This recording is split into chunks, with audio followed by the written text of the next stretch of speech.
नमस्कार दोस्तों, मैं विकास शाक्य एक बार फिर से आप सबका स्वागत करता हूं अपने चैनल पर। और आज हम डिस्कस करने जा रहे हैं टू डायमेंशनल एरेज को किस तरीके से हम डायनामिकली मेमोरी एलोकेशन के थ्रू एक्सेस कर सकते हैं। कैसे हम डायनामिक मेमोरी एलोकेशन कर सकते हैं टू डायमेंशनल एरेज का allocation of 2D arrays. Two dimensional arrays का किस तरीके से कर सकते हैं। मैंने आपको पहले ही बताया था पिछले वीडियो में कि जो टू डायमेंशनल एरे होता है वो कुछ नहीं है, वो केवल सिंगल डायमेंशनल एरेज का कलेक्शन है। ठीक है, 1 2 3 4, उसके बाद आपका अगला एरे आ गया 1 2 3 4, उसके बाद आपका अगला एरे आ गया 1 2 3 4। तो ये कुछ इस तरीके से है, ए 3 रोज इंटू 4 कॉलम्स। ठीक है, इंटीजर का अगर हमने बनाया तो ये हमारा जो है A0, ये बेस एड्रेस है हमारे किसका, पहले वन डायमेंशनल एरे का। और A1 ये हमारा बेस एड्रेस है दूसरे वन डायमेंशनल एरे का। और जो हमारा A2 है वो बेस एड्रेस है हमारा तीसरे वन डायमेंशनल एरे का। ठीक है, तो ये हमारे बेस एड्रेसेस हैं। और एड्रेसेस क्या होते हैं बेसिकली, एड्रेसेस का मतलब पॉइंटर्स। ठीक है, तो जब हमें two dimensional arrays dynamic memory allocation के थ्रू अगर एलोकेट करने हो तो हमें कैसे करने होंगे। ठीक है, किस तरीके से हम टू डायमेंशनल एरेज हम क्रिएट कर सकते हैं। ठीक है, आइए देखते हैं किस तरीके से टू डायमेंशनल एरेज हम क्रिएट कर सकते हैं डायनेमिक मेमोरी एलोकेशन के थ्रू। हमें अब आपने देखा कि ये 3 रोज हैं। ठीक है, पहली रो है, दूसरी रो है, तीसरी रो है। हर रो में कितने हैं, 4 एलिमेंट हैं। तो हमें 3 सिंगल डायमेंशनल एरेज बनाने हैं।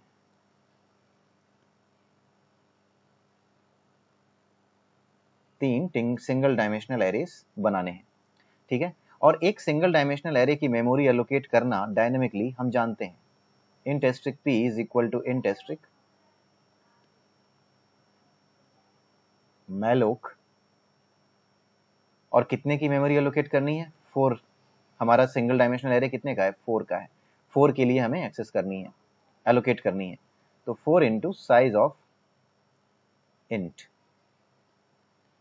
ठीक है, तो 4 इंटू साइज ऑफ इंट, ये 1 का एलोकेट हो गया।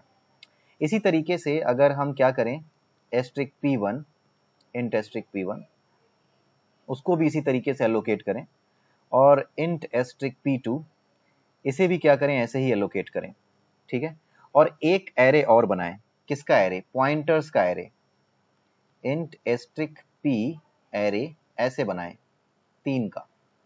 और हम क्या करें इसको, यहां पर p1 p2 और p3 ये अगर हम दे दें तो ये क्या होगा, ये हमारा जो 3 डायमेंशनल एरे है ये 1 डायमेंशनल एरेज का एड्रेस अपने पास रखने लगेगा एक एक इंडेक्स पे। जो p एरे 0 है वो किसका एड्रेस रखेगा, p1 को रखेगा, यानी पहले 1 डायमेंशनल एरे के एड्रेस को रखेगा। और हमारा जो p एरे 1 है वो p2 को रखेगा, और जो 2 है वो हमारा p3 को रखेगा। p array. ठीक है, इस तरीके से ये हमारा सिंगल डायमेंशनल एरेज जो है हमारे इस तरीके से टू डायमेंशनल एरेज का बेस तैयार करेंगे। p1 p2 p3 ये 3 वन डायमेंशनल एरेज हो गए। और लास्ट में हमने 3 रोज की वजह से हमने 3 पॉइंटर्स का एरे बनाया, एरे ऑफ पॉइंटर्स बनाया, जिसमें 3 पॉइंटर्स हम स्टोर कर सकते हैं। और इनमें हमने p1 p2 और p3 को स्टोर कर दिया। ठीक है, लेकिन हम ऐसा क्यों करेंगे, हमारे पास लूप्स भी हैं। ठीक है, तो हम सिंपल सा एक लूप लिख सकते हैं, for int I is equal to int row हमारा कॉलम्स। ठीक है,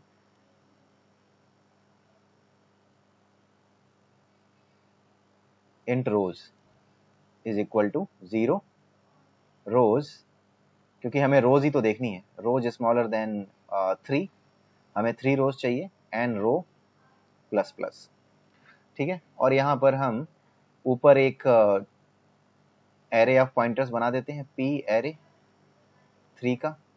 ठीक है, इसको हम किससे इनिशियलाइज कर देते हैं, नल से इनिशियलाइज कर देते हैं। ठीक है, तो ये सारे के सारे नल से इनिशियलाइज हो जाएंगे।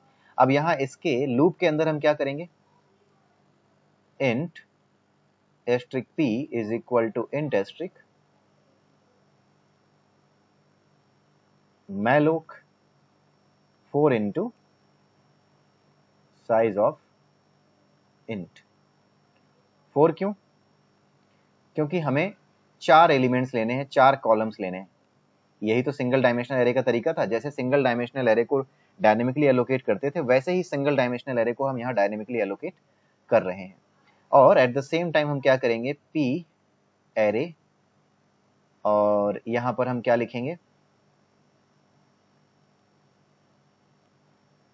रो इज इक्वल टू p। ठीक है, तो 3 बार ये चलेगा। इस p एरे में हमें 3 पॉइंटर्स स्टोर करने हैं, 0 से लेकर के 3 तक चलेगा, 3 रोज के लिए। और हर एक रो क्या किसको रिप्रेजेंट करेगी, एक सिंगल डायमेंशनल एरे को रिप्रेजेंट करेगी। और हर एक सिंगल डायमेंशनल एरे का हमने यहाँ पर पॉइंटर बना लिया है, एड्रेस हमने ले लिया है एक एक सिंगल डायमेंशनल एरे का, जिसमें कि 4 कॉलम्स होंगे, 4 एलिमेंट्स होंगे। ठीक है, और उसका एड्रेस हम यहाँ स्टोर कराते जा रहे हैं। ये लूप 3 बार चलेगा और 1 2 3 p एरे के तीनों इंडेक्सेस को फिल कर देगा। तो इस तरीके से हमारे 3 रोज क्रिएट हो जाएंगे और ऐसे हमारा जो 2 डायमेंशनल एरे है वो प्रिपेयर हो जाएगा। ठीक है, इस तरीके से 2 डायमेंशनल एरे को हम डायनामिकली एलोकेट करते हैं। आई होप कि आपको अच्छे से समझ में आ गया होगा कि हम क्या कर रहे हैं, राइट। अब एक प्रोग्राम लिखते हैं छोटा सा 3x4 डायमेंशनल एरेज को एलोकेट करने के लिए। ठीक है, यहाँ पे हमने क्या किया, सबसे पहले इंट एस्ट्रिक p एरे यहाँ पर 3 ले लिया। और आपको पता है कि अगर आपको इनिशियलाइज करना है एरे ऑफ पॉइंटर्स को या एरेज को, तो आप बड़े आराम से करली ब्रेसेस के अंदर आप उसको किसी एक वैल्यू से इनिशियलाइज कर सकते हैं। ठीक है, अब हम आते हैं int asterisk p is equal to null. ये प्लेस होल्डर पॉइंटर है, प्लेस होल्डर पॉइंटर। ठीक है, जिसमें हम क्या करेंगे, एड्रेस स्टोर करेंगे सिंगल डायमेंशनल एरेज का, जिसमें कि 4 एलिमेंट्स होंगे हर एक सिंगल डायमेंशनल एरे में। अब यहाँ पर हम शुरू करते हैं, यहाँ पर एक वेरिएबल और डिक्लेयर कर देते हैं, int n index is equal to 0। ठीक है, यहाँ पर 0 लिखने की जरूरत नहीं है क्योंकि फॉर लूप हम यूज करेंगे। For n index is equal to 0, n index is smaller than 3 and n index plus plus. ये हो गया। अब हम आते हैं एक और इंडेक्स लेते हैं, int n inner index। ठीक है, अब यहां पर हम लिखते हैं, इनर इंडेक्स की जरूरत ही नहीं है, बेसिकली इनर इंडेक्स की जरूरत ही नहीं है, हमें 3 रोज ही चाहिए। तो 3 रोज यानी कि 3 सिंगल डायमेंशनल एरे के जो एड्रेसेस हैं वो हमें यहाँ स्टोर करने हैं हर एक लोकेशन पे। एरे ऑफ पॉइंटर्स है तो हर एक लोकेशन पे 0th इंडेक्स पे भी एक पॉइंटर यानी एक एड्रेस स्टोर होगा, जो कि एक सिंगल डायमेंशनल एरे का एड्रेस होगा। उसी तरीके से फर्स्ट पोजीशन पे भी और उसी तरीके से सेकंड पोजीशन पे भी हमें address of single dimensional array store करना होगा। तो आइए देखते हैं कैसे कर सकते हैं इसको। p हमने पहले ये ले रखा है, यहाँ पर p में हम एलोकेट करते हैं memory. p is equal to int asterisk malloc size of int, और कितने चाहिए हमें, 4 कॉलम्स हैं तो 4 इंटू साइज ऑफ int। ठीक है, तो ये हमारा क्या करेगा, ये हमारा पॉइंटर क्या करेगा, पहला सिंगल डायमेंशनल एरे एलोकेट करेगा डायनेमिकली, जिसमें कि 4 एलिमेंट्स रखे जा सकते हैं। तो ये 4 एलिमेंट्स क्या हो जाएंगे, 4 कॉलम्स हो जाएंगे। ठीक है, अब इसी p को हमें किस में डालना है, p एरे n इंडेक्स, और इसे हमें क्या कर देना है, यहाँ पे p डाल देना है।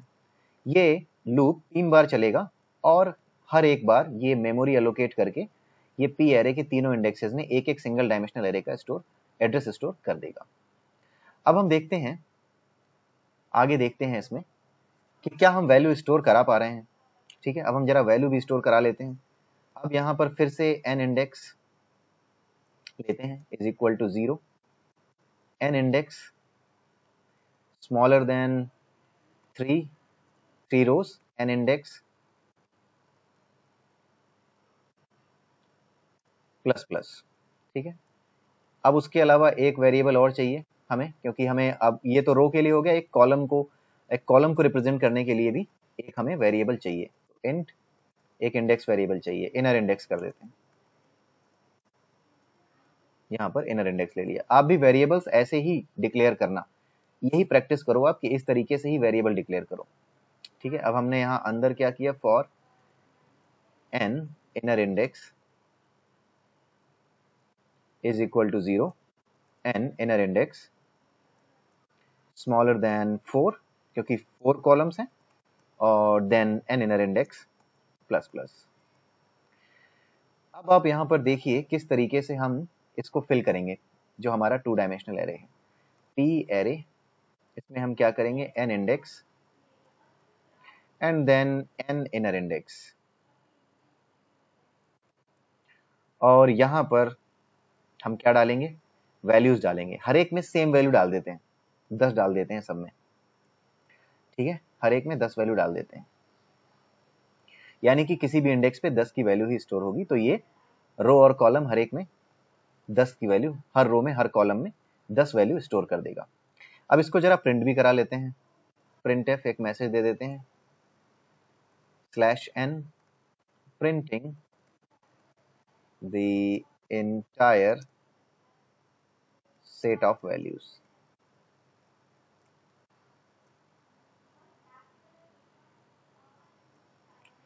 अब हम यहाँ क्या करेंगे, फॉर यही वाला उठाते हैं, प्रिंट ही तो कराना है, यहीं पे उठाते हैं और इसको प्रिंट करा देते हैं। प्रिंट एफ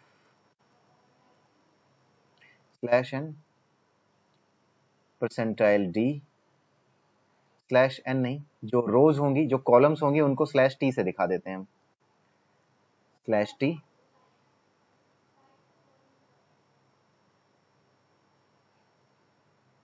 या फिर ऐसे कर देते हैं, परसेंटाइल d /t, पहले नंबर उसके बाद /t। टैब जो है नंबर डिस्प्ले करने के बाद लगेगा। और यहां पर हम क्या डाल देते हैं, p array n index and then n inner index. इस तरीके से हम इसको कर सकते हैं, और जैसे ही एक रो हम प्रिंट कर लें वैसे ही हम क्या करें, अगली लाइन पे चले जाएं, सो दैट हमें वो बिल्कुल 2 डायमेंशनल एरे वाली ही फील आए। ठीक है, हमने यहाँ /n कर दिया। अब इसको हम प्रिंट कराते हैं तो हर एक वैल्यू के लिए 10 10 ही प्रिंट होगा, दैट वी नो। सो हम एक बार चला के देख लेते हैं इसे। आप यहाँ पर देख लीजिए 10 10 10 10, ठीक है।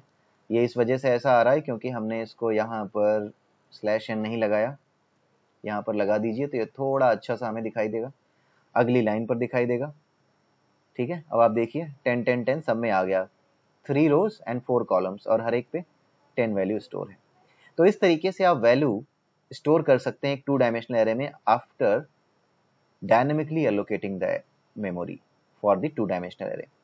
सो 2 डायमेंशनल एरे हो या सिंगल डायमेंशनल एरे हो, आपको डायनेमिकली मेमोरी एलोकेट करने का फंडा पता होना चाहिए कि डायनेमिकली मेमोरी कैसे आप 2 डायमेंशनल एरे के लिए और सिंगल डायमेंशनल एरे के लिए करेंगे एलोकेट।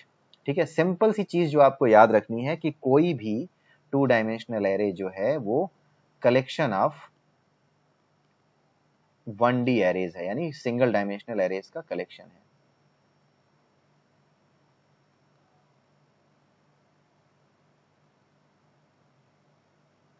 ठीक है, कोई भी 2 dimensional arrays single dimensional arrays का कलेक्शन है। तो आज के लिए दोस्तों इतना ही।